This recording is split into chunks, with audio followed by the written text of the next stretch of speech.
Hi everyone, welcome to the channel. In this video, I will show you and tell you how you can see the history of Reels on Facebook. So please subscribe to the channel.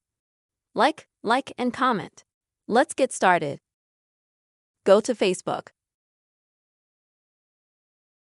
If you're on the home page, click on the menu here. Then click on the gear. Scroll down here.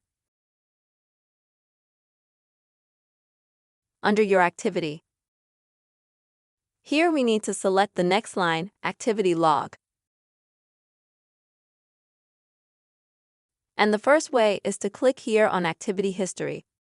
Click on that. It's gonna take a little bit of time for it to load.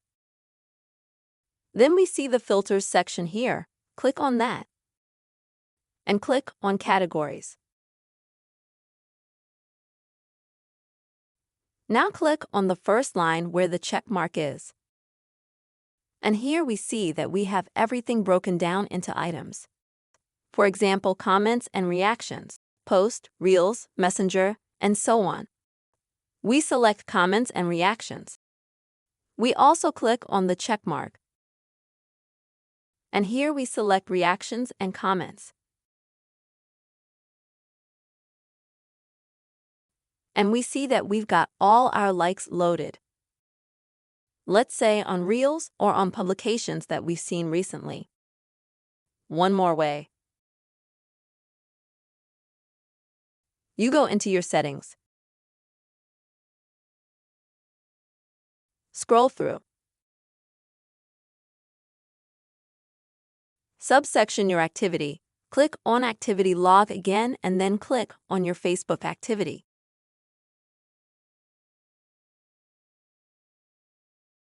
We have a sheet to Reels. Click on the check mark. And we see different menus here. We click on your Reels. Here, if you have Reels, they will be there. I don't have them, unfortunately, so they don't show up for me. But just to be on the safe side, I suggest that whenever you're looking at Reels, you do the following. Is to put comments to save Reels so that you can find them later on. Because unfortunately, Facebook doesn't keep a history of all the Reels you've watched. I hope this video was helpful for you. Don't forget to like and subscribe to the channel. See you soon.